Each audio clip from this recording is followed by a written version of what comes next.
There's a number that an entire generation has been chasing their whole lives, a magic finish line. Work hard for 40 years, save a little from every paycheck, and one day you cross that line and never have to work again. For decades, that promise actually worked. Your parents believed it, your grandparents lived it.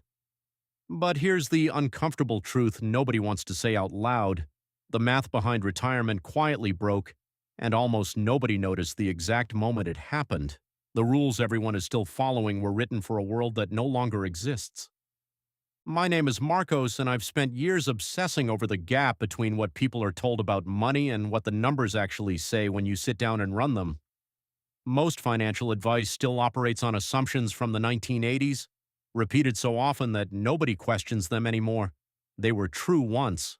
They simply aren't true now, and clinging to them is quietly costing people their best years. Today, I'm going to show you exactly why traditional retirement has become mathematically impossible for most people, and more importantly, what the people who see this clearly are quietly doing instead. If you want the real mechanics behind building wealth, not the recycled advice your bank hands you, stick with me all the way to the end because this changes how you see every dollar you earn. Let me paint a picture you already recognize in your gut. You do everything right. You contribute to your 401k every month without fail. You skip the vacations your friends post about. You make coffee at home and tell yourself that someday, around 65, all of this sacrifice finally pays off. But every single year, groceries cost a little more, rent climbs higher, insurance creeps up, and that someday you've been promised keeps drifting further into the distance. You're running faster and faster on a treadmill that somehow keeps speeding up underneath you. And the worst part is the quiet, nagging feeling that no matter how much you manage to save, it's never quite enough. Here's the part that most people completely miss, and it might be the most important point in this entire video. That feeling is not a personal failure. It's not because you didn't try hard enough. It's the predictable mathematical result of a system that stopped adding up decades ago, and once you see the math clearly, you can finally stop blaming yourself and start playing a smarter game. Let's start with the cold mathematical reality, because the numbers are genuinely brutal once you actually look at them. The old rule was beautifully simple. Save up a nest egg, then live on 4% of it every year, and in theory, you'll never run out of money. To generate $50,000 a year of income, you needed roughly $1.25 million saved. That already sounds enormous to most people, but that rule quietly assumed inflation would stay calm around 2%, and that markets would deliver steady, generous returns forever. Now run the real numbers for an actual human being. If you're 35 years old today, and you want that same $50,000 of spending power when you turn 65, inflation alone means you'll actually need closer to $121,000 a year by the time you get there.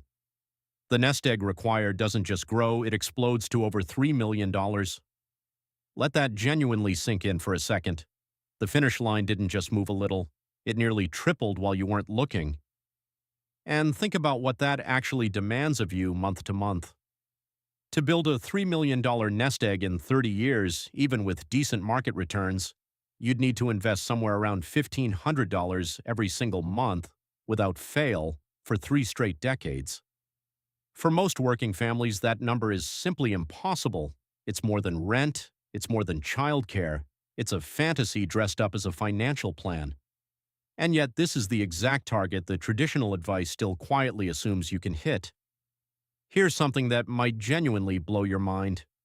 The 4% rule everyone quotes was based on a study using market data from a very specific window of American history, a window that included some of the strongest decades the stock market will probably ever see. Nobody can promise you those returns repeat. So the entire foundation of the retirement dream rests on assumptions that may not hold, applied to a number most people can never reach. And here's where it gets really interesting because the size of the number is only the first half of the problem. Now let's talk about the psychology, because this is where the real damage quietly happens. Your brain was simply not built to plan for a target that sits 30 years away and keeps mutating every year. Behavioral economists call this hyperbolic discounting.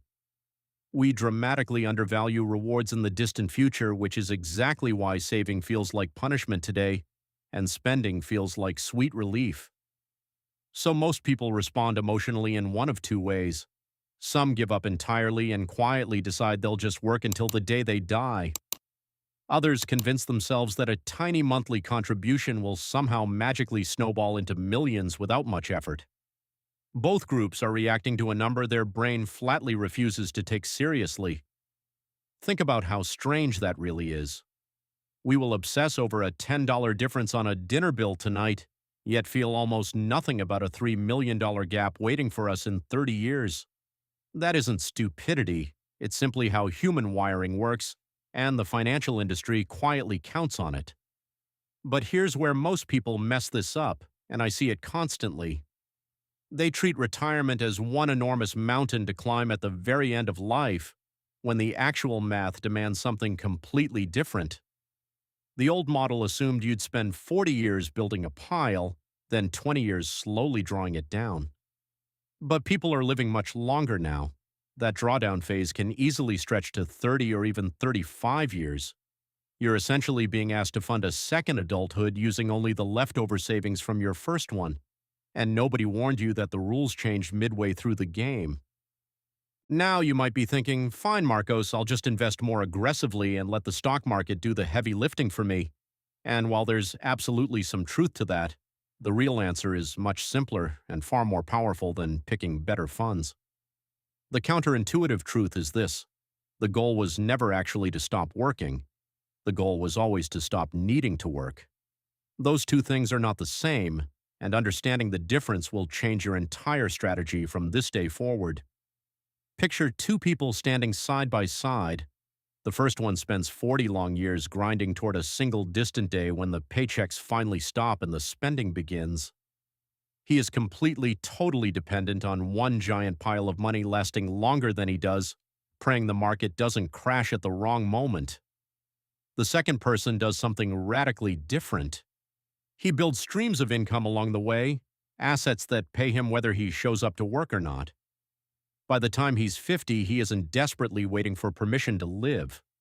His investments already cover his monthly bills, so work becomes a genuine choice instead of a life sentence. The first person plays nervous defense for 4 decades straight. The second builds real freedom in real time, year after year.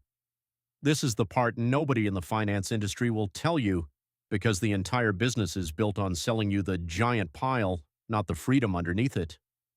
The fees, the products, the decades of patience, all of it depends on you believing the only door is the one at the very end of the hallway. Let me give you a number that will put all of this into sharp perspective.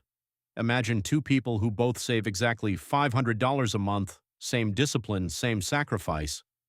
The first chases the traditional plan, parking everything into a basic savings account, earning almost nothing, just hoping to hit that magic lump sum by 65.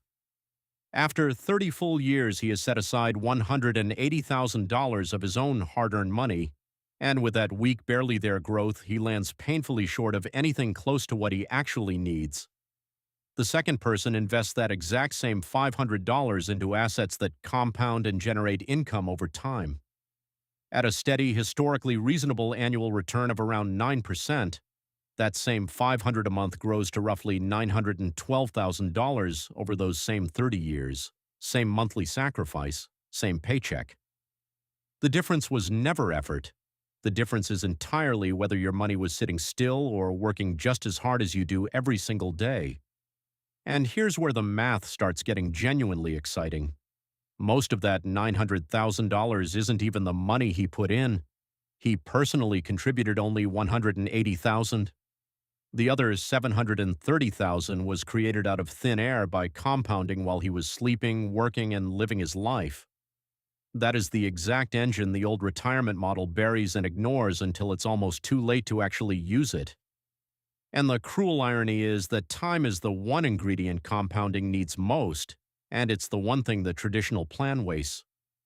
Every year you spend hoarding cash that earns nothing is a year that money could have been doubling somewhere else. Let me give you one more number that should make you uncomfortable in the best way. If that second person had started just 10 years earlier, At 25 instead of 35, that same 500 a month wouldn't grow to 900,000. It would grow to well over $2.3 million, dollars, same monthly amount.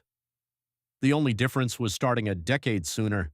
That is how violently powerful time is when it's working for you instead of against you, which is exactly why the worst thing you can do right now is wait until you feel ready. Now let's talk about the part that matters most of all, because this changes who you fundamentally are, not just what sits in your account. When your income no longer depends entirely on you showing up somewhere, something deep inside you genuinely shifts. The constant background hum of financial fear, the one you've grown so used to that you forgot it was there, finally goes quiet. You start making decisions from a place of calm choice instead of low-grade panic. You can walk away from the job that quietly drains the life out of you. You can finally take the risk on the business you've imagined for years. You can be fully, completely present with the people you love because you're no longer secretly calculating in the back of your mind whether you can even afford to slow down for a weekend. The traditional retirement dream asks you to be miserable for 40 years just to buy a few good years at the very end, assuming you make it there at all. The new model asks a far better question. What if you could buy small, real pieces of freedom right now and then let them quietly grow and multiply?